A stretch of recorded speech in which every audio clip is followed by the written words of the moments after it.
बहुत समय पहले की बात है। एक बड़े राज्य का राजा था।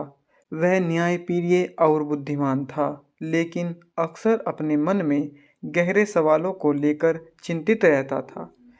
एक दिन राजा ने सोचा, अगर इन सवालों के जवाब मुझे मिल जाएं, तो मेरा जीवन सार्थक हो जाएगा। उसने पूरे दरबार और विद्वानों को बुलाकर कहा, मेरे 3 सवाल हैं।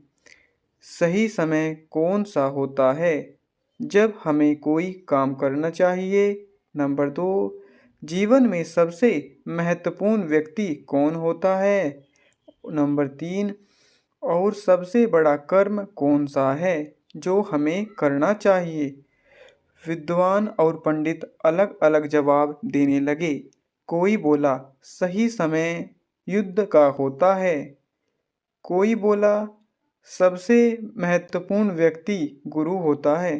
कोई बोला, सबसे बड़ा कर्म पूजा पाठ है। लेकिन राजा संतुष्ट नहीं हुआ। राजा ने तय किया कि वह जंगल में रहने वाले एक ज्ञानी साधु से उत्तर लेगा। वह साधु के पास पहुंचा और अपने तीनों सवाल के जवाब पूछने लगा। साधु शांत बैठे रहे, कोई उत्तर नहीं दिया। राजा को अजीब लगा, लेकिन उसी समय जंगल के पास एक घायल आदमी कहराता हुआ दिखाई दिया। राजा ने तुरंत उसकी मदद की, घाव पर पट्टी बांधी और पानी पिलाया। रात हो गई। राजा साधु के आश्रम में ही ठहर गया। बहुत सुबह जब वह जाने लगा, तब साधु मुस्कुराए और बोले, राजन, तुम्हारे तीनों सवालों के उत्तर तुम्हें कल ही मिल जाएंगे। राजा आश्चर्य हुआ और बोला, मुझे तो कुछ नहीं समझ आ रहा, हे साधु संत।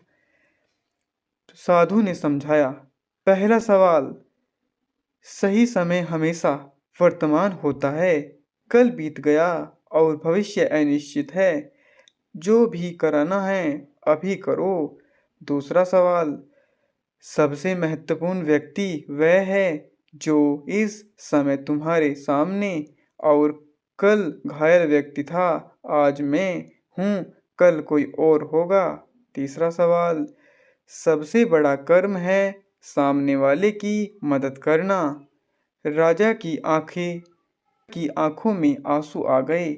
उसने समझा कि असली ज्ञान की किताबों और बहस में नहीं, बल्कि जीवन के कर्म और सेवा में है। वह राज्य लौटा और प्रजा की सेवा को ही अपना सबसे बड़ा धर्म बना लिया। राज्य समृद्ध हुआ और राजा को सच्चा सुख मिल गया। यही समय अभी है। सबसे महत्वपूर्ण काम हमें अभी करना चाहिए और दूसरों की मदद के बिना करना चाहिए। हमारे चैनल को लाइक सब्सक्राइब कर लीजिए ऐसी ही मोरल वीडियो देखने के लिए। थैंक